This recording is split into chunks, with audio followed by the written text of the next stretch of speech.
Isaac, Hello. all I have down for you was that you were hoping to put in a little bit more work on your new weapon. Yes. As far as the planning stages, the actual crafting of it's going to involve the suitable materials and a workshop in which to do it. But you can still kind of keep, if you want to make sketches or anything of the sort to kind of get a better idea of how you want it to work in your head, you can spend some of this time doing that. I was kind of doing some conceptualizing. Yeah, so you can get some good working on that. In fact, I would have you make a Tinkerer's check, which is going to involve you rolling that d20 of yours, and I know what your dex is, and that's like sideways, so... It should be a 17. Okay, that's like a 21, I think, if I'm not mistaken, maybe 22. Actually, plus proficiency, it's like higher than that. Doesn't matter, it's high. You spend the better part of the first day getting a lot of work done in your head. You're like, okay, I understand this gun. I've used it for a while now. How can I improve upon that design and also apply that in other ways to make this into a weapon that's going to have more versatility for me, etc. So it does feel like you make some considerable progress. The next step is going to be setting aside time to actually start trying to build it based on these concept plans. Yeah. And I'm probably going to need help. So I want to make... My main thing is making the a chamber, probably not adapting the same one. I don't think that's going to work, but creating a chamber that will hold 8 bullets instead of 6. Mm-hmm. So I think I'm going to need Nick's character's family's help, or at least that's what he hinted at, was like they might have some aptitude with that kind of stuff. Mm-hmm. Which will probably involve a trip to Lycidian once there's more time. Cool. Does anyone know if Grail's parents know what happened? Like about her? Yeah. Yeah. Because I didn't think we told them, and Isaac is preparing to write a letter explaining how great she's doing, and She's how happy as a clown. I'm pretty sure they're in the dark, so... that she's really helping us out, and she wanted to keeps wanting to write, but you know how she is. And so I am sitting down and writing for her. She sends her love. She's doing great. Oh God, Isaac. This is like that POW in like in Vietnam who underneath the stamp it's written they've chopped off my hands, which is why the handwriting is all wrong. Yeah, exactly. Are you doing this from your room in the Witch's Cauldron, or place in particular? Yeah, I'll probably just do it in the room, and yeah. So you spend the first day working on ideas for the gun, making some sketches, some notes, some mental math, etc. Just kind of seeing how things might work, and basically getting to where you feel pretty comfortable where the next time you have a chance to use the resources and the like, that you might be able to make some progress on it. And then the next morning you start crafting a letter to Grail's family. The Lightfoots. Yes. And I will, not that this is all flavor, you guys wouldn't know this, but I would write a section about how she is going to and I'm going to help her double her commitment to finding Connor. And I mean that now. I feel like Isaac feels like he's inheriting her mission, and he would love to help her on the magic side. He doesn't even know where that was going or what that was leading to, but he does know he can try to find Connor. So he's kind of made it his own personal mission to do so. Holden, but yes. Holden. Who's Connor? Your brother. Oh, yeah. I will find my brother. You know where he was last time you left him? He was That's tied up right. on a bed in your house. I did mean Holden, yes. Yeah, I figured. It's funny because you were saying Connor, but I was hearing Holden in my head. Yeah. Oh, okay. Well, good. I know what you meant. Yeah. As you're about, almost the way done with your letter, there is a knock at your door. I draw my gun, and I say, "Who is it?" It's Cass. Do you have a second? I kind of hastily gather all the quill and the whatever and the paper, and I shove it in the drawer, and I go and pretend like I was working out. And I say, yeah. Get a quick pump in. Yeah, I suppose. And I Just kind of leaning up against the wall, like, do these locks? What are the locks? What are we looking at here? It's like a hotel. You get one of those like slide locks. Yeah, so I'll open And a just chain. I'll leave the slide lock chained. Okay. Open it just a little bit. You look outside. It does appear to be Cass. Okay. It is not a very talented ventriloquist. I look at her for a second. Then I close it, and then undo the slide, and then I open it. She seems to be kind of waiting there patiently. She's expecting this sort of carefulness. She says, "Just you? No others around?" We all have our errands to run before the big trial. Well, it's just as well, I suppose. I have a request from your father. And she's kind of looking not at you as she says this. Looks kind of uncertain about this. Says, he is asked to see you in private. I can't say I'm surprised. Maybe he wants me to read him a bedtime story. Which I would deny because he never did that for me. That doesn't surprise me for some reason. I realize the joke I made came off as I was trying to garner your sympathy. I'm not. I don't care.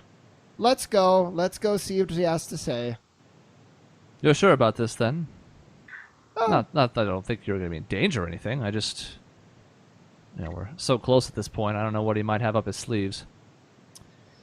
I feel like I've learned more about how to play the espionage game in these last few days with my father than I had in all the years leading up to it. So it's a self-improvement opportunity for me. Let's do it. Very well. So she leads you back to Abarrow Castle. At this point, you've taken this journey so many times between there and the Witch's Cauldron that it's almost without a second thought. One of the things you do notice as you're making your way to the castle is that there are still people milling about as before. Not nearly the foot traffic of a Lycidian or something, but still, there's people walking about. But the majority of the conversations you overhear in passing are about the trial. Seems like word has very much spread here, at the very least, because a lot of people are aware of the fact that this is coming up very shortly and the magnitude of what's at stake in it. Not to stoke any more panic, I'd say quietly to Cass as we walk.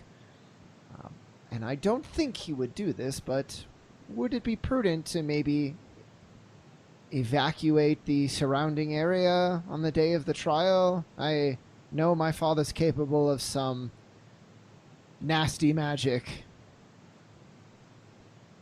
We talked about something like that as a worst case scenario, but we're talking tens of thousands of people.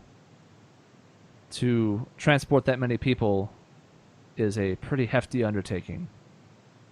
I was afraid so.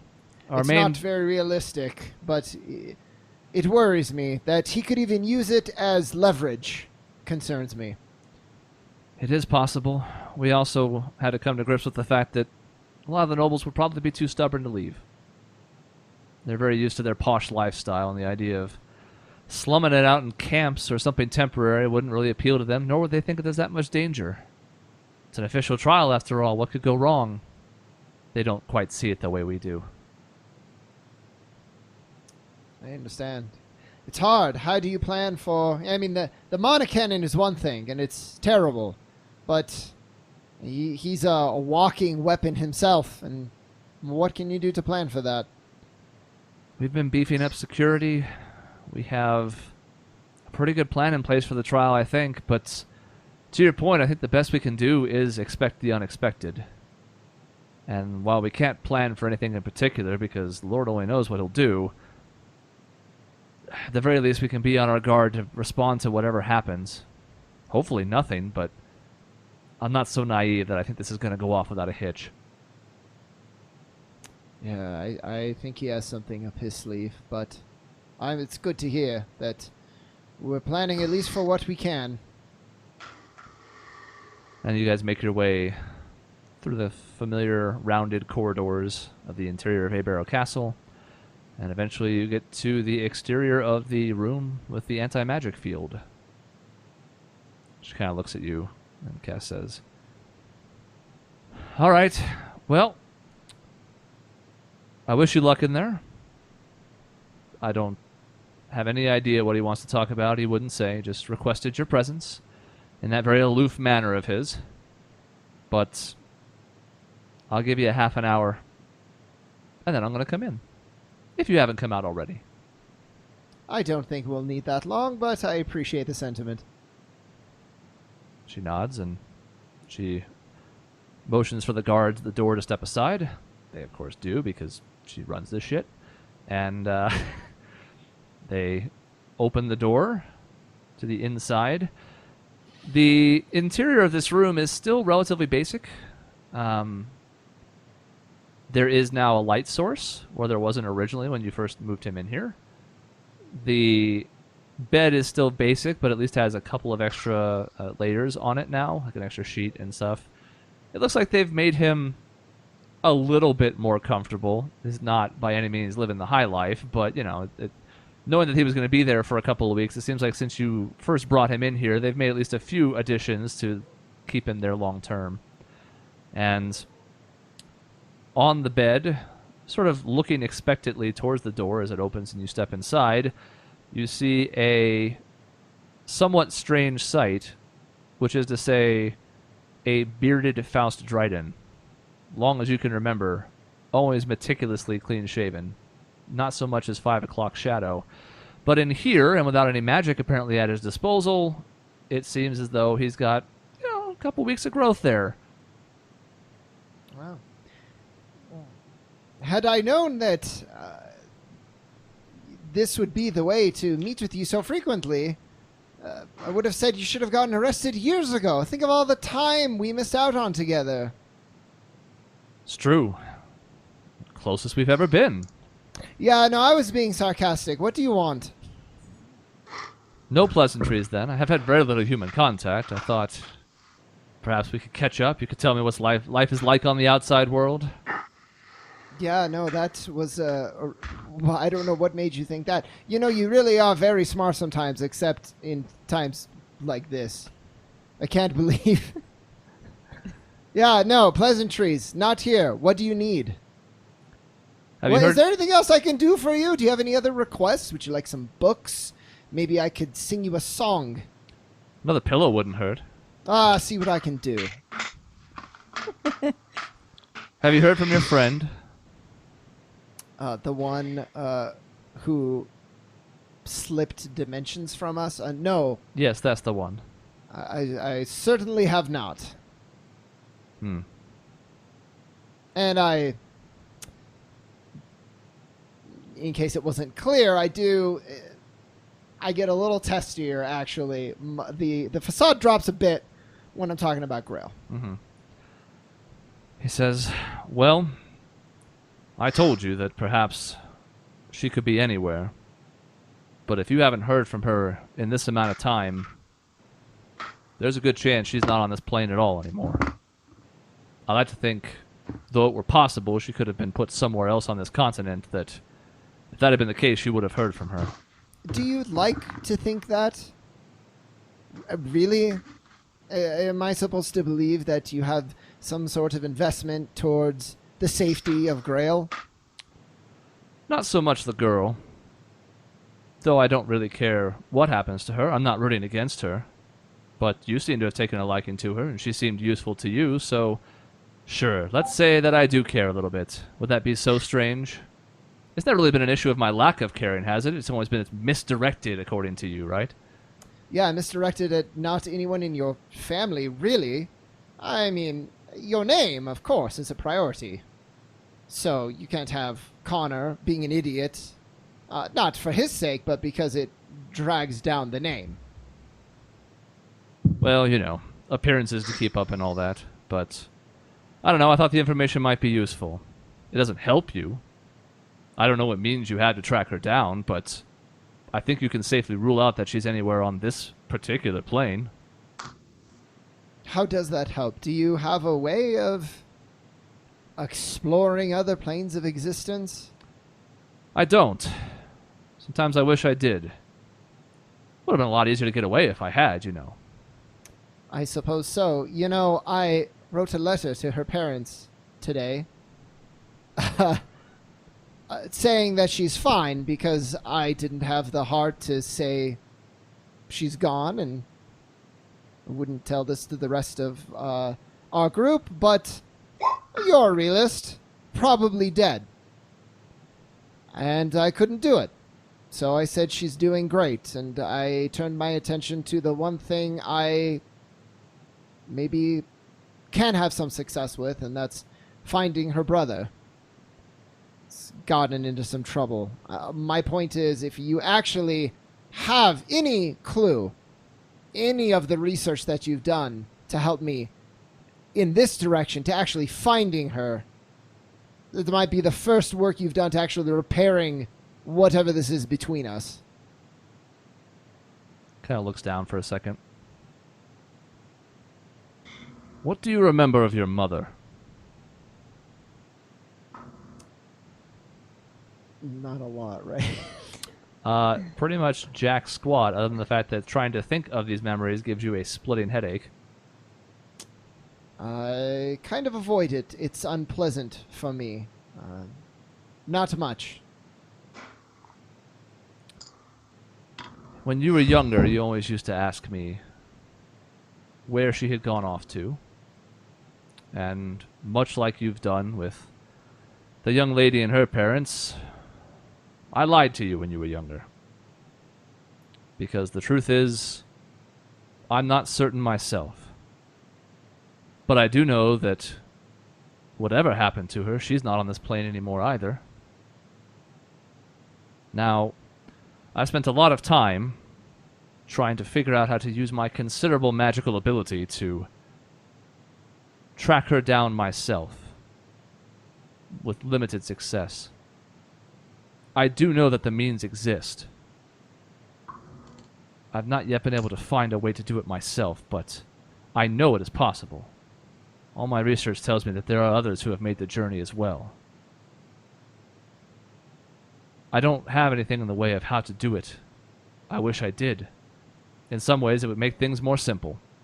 For you, for us, for her, for everything. I also know it's not worth giving up on. I don't know what I'm supposed to do with that information. I didn't expect you to know the answer. But what you're proposing is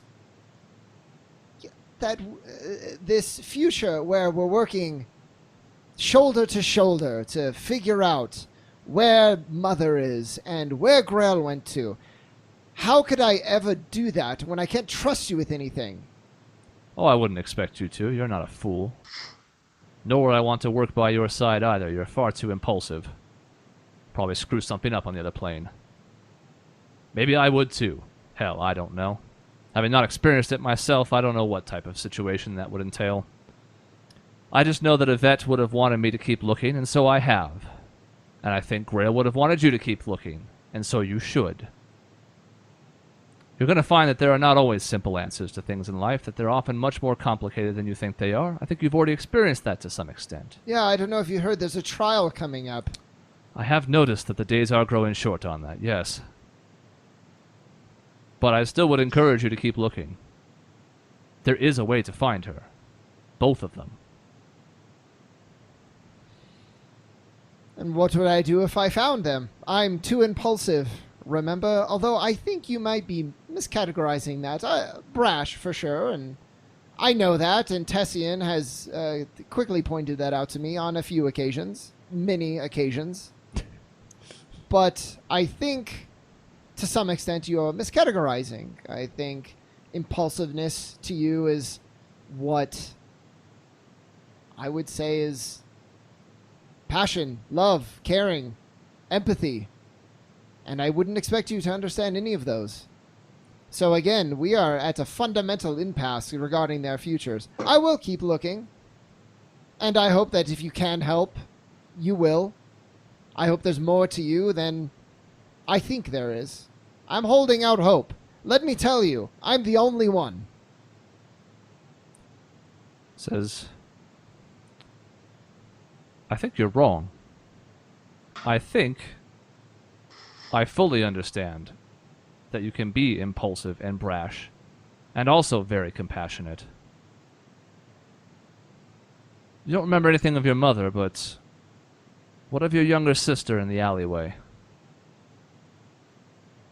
Any memories of that? Sure, we would take the alleyway sometimes, and nothing significant, no. I don't know what you're getting at, but I'm afraid this is falling dangerously into mind games. He gives you just this very pointed stare and a nod of like, you're absolutely right. I've always wondered why you didn't find it more curious that you just have these chunks of your youth that don't exist. And maybe you figure they're in the past, they're behind you, whatever they were, they're gone, and their significance is low, but that locket you wear has more significance than you might know. You and your sister used to be even closer than you are now. But there was a time when that impulse of yours to keep her safe nearly killed you.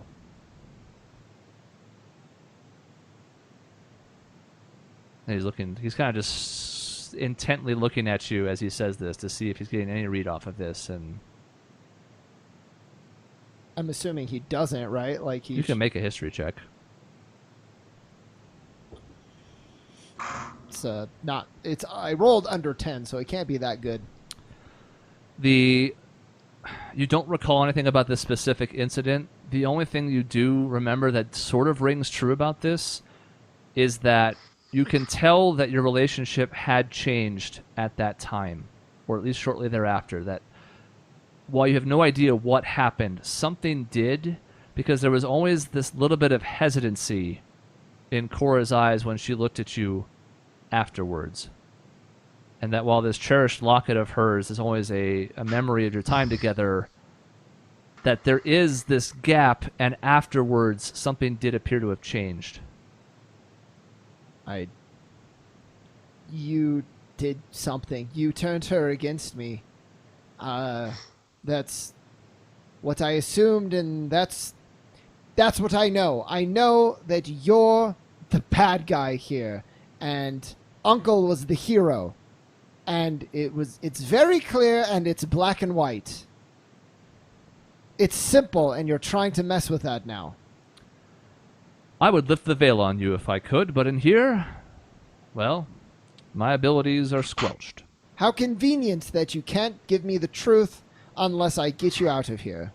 Oh, I don't want you to get me out of here. I intend to stay and see this through, but at the very least, the next time you see her, ask her what happened.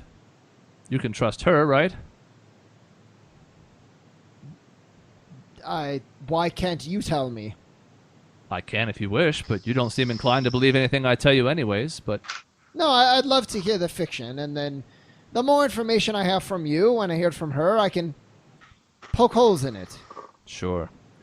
So the uncle that you so slavishly devoted yourself to and I made a joint decision that day. Because you and your sister were attacked in that alleyway, and in a rush to keep her safe, you shot and killed 6 men with that weapon that I gave you. And the shock of it, all of their dying memories flooding through your body at once, nearly killed you as well. You were having horrible nightmares for days on end, unable to fragment the thoughts and separate them from your own brain. Both Locke and I looked you over, and we thought we had no choice but to push down the entire incident. Make it so you didn't remember what happened, because anytime you did regain consciousness in that span, it was only to wake up long enough to scream. But you did save her life that day. You have always been the most compassionate in this family. You were willing to do what it took, what was necessary, to keep her safe. But my brother and I made a decision that day that I don't know if either of us ever fully agreed with. And that was to erase it completely, because at that time you were not well trained enough with that gun. And it nearly killed you in the process. You didn't think in this story that you're telling me, in this fiction, in this version of me, that I could handle? I know what it's like to take memories. I've done it with this gun. It's a lot, but it hasn't left me catatonic. It hasn't nearly killed me. You could have worked with me. Have you used it on anybody besides one person at a time since then? No, Yes, which is another reason why I'm finding this story harder to believe. One is quite enough. I couldn't imagine doing it consecutive times, much less 6. He just kind of nods. He says, that's exactly the point. But whether or not you believe me, sort of a moot point. I figured I would tell you. What you do with the information is up to you.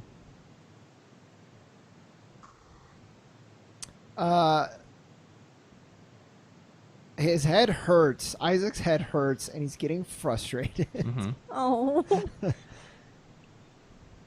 This is a lot to deal with right now, and I don't think it's a complete fabrication, but I also know how you work, and I think it benefits you to get me frazzled, get me off my game. I'm not going to let you. Although I will say, in some sick way, I do think in your mind you're being a good father. You see him kind of pause for a second. He says, no, that ship sailed a long time ago. And even if I were eager to make amends for it, which I don't know that I am anymore, there's too steep a hill to climb to undo what has been done. So sometimes you're absolutely right about me, and sometimes you're not.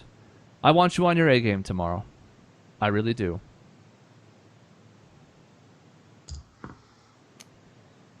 Well, in many ways, you're the Faust I've always known. You know, not that I care, but I'm just putting it out there because you have other children. When faced with your child, if your response is repairing the relationship is too much work, it's too steep a hill, the ship is too far gone, that's not what you do as a father. That's the wrong response, and I don't expect you to get it, but that's what I'm talking about. We do agree for the first time, though. It is too late. But it's because of that lack of effort. That's why.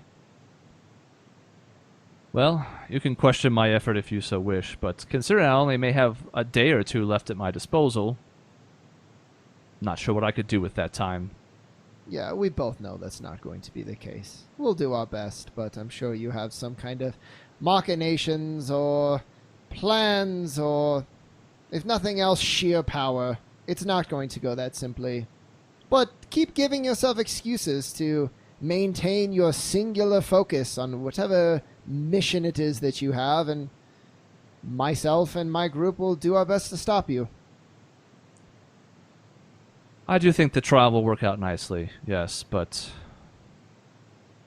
I would encourage you to continue to rely on this new family you've found. Because whatever the hell happened to ours, it's in shambles. Has been for a long time. And yes, I bear the overwhelming share of responsibility for that, so don't even say it. But you actually seem to have found something with this group of yours. And found family is sometimes even better than the one you're born to, because you get to choose them. So I hope you choose to continue traveling with them after this is all said and done. Well, I won't deny it's your fault. I won't speak on it. You asked me not to. But I will say, unlike you, I'm not giving up on my family. When this is all done, I plan on bringing us all together again, and I know it's going to prove almost an impossible task, but when it's family and you love them, you try regardless, and that's my goal. Even Connor. He'll be the toughest nut to crack. Cora will be easy. She's always idolized you. Alexa's more the brooding type. Internalizes things, but she could probably be swayed. Connor's an idiot. Yeah, well, he has potential. You just never realized it because brawn wasn't really useful to you. Not really. He has the potential to run himself off a cliff someday, but maybe you're right. Maybe there's more to him than I gave him credit for, but he's lived longer than you have, and he hasn't proved me wrong yet. Well, let's just say I'll succeed where you failed. And no matter what happens, I hope it brings you some kind of peace. That you didn't ruin it beyond recognition. Well, that's about all I wanted from you then, unless something else you want from me. The next time we see each other, I will be on the stand.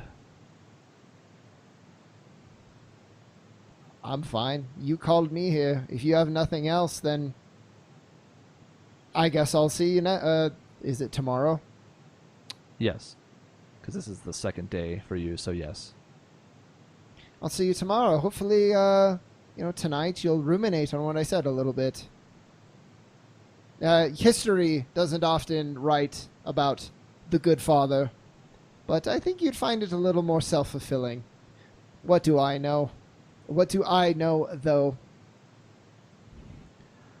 He says, well, history will have already made up its mind about me, and how good of a father I was will be pretty far down on that list. I But guess you only do it for yourself, then. possibly. Maybe everything I've done was for myself.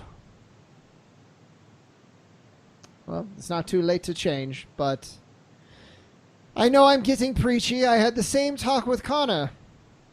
How'd that go? About as well as this is. Interesting. I mean, I'm not surprised he was beyond reason, but I thought we made some real breakthroughs today. Yeah, well, keep thinking that, but actions will speak louder than words. I hope you can understand. He nods at that. He says, I agree completely. And with Yeah. that, they anime stare at each other. Do you like one of those JoJo poses leaving the room where you're just like, and then like it's just like, wink. And Cass I don't outside watch turned enough. into Dio. I don't watch enough JoJo to know all that. Is that a JoJo's reference? If you have concluded your conversation with him, you can rap your knuckles on the door, and Cass is outside waiting for you. I'm gonna wrap my knuckles on the door, Okay. and then I'm gonna like, and then just leave. Okay. Cass outside, waiting expectantly, does not appear to have moved from the spot. Was concerned about how this might go. Sees you come out. Seems like she has a sigh of relief. She says, well, what was that all about? I mean, you don't have to tell me everything, but was there a reason for it? Yeah, he just wanted pillows. I swear, dainty baby. Can't. This is how it is with upper class, I guess. Well, he only has one more night to go. Maybe we'll get him one more pillow. I do hope he sleeps well tonight. Get the impression he hasn't been sleeping all that well, but it's just from what the guards report when they check on him periodically. Good. I hope it means he's thinking, maybe even feeling guilty. I have a couple things I'd like to go over with your group tonight. Can I call on you at the Witch's Cauldron? Of course. They should all be back tonight. If they're not, then we have other problems. So, yes, please do. It's down to like Isaac and Karash. Everybody else is just gone. Isaac and Karash, Buddy Lawyer Show. Oh God. A spin-off of Dr. Karash. I do not understand the prosecution's line of inquiry. Or half of the words I've just said. Yeah. So, unless you have anything else you'd like to do, you can sort of make your way back to the cauldron. It's already afternoon at this point, so you have maybe a couple hours left, but in theory, the rest of the group should be returning as you get into the dinner time here, and then Cass may call on you shortly after that. Perfect.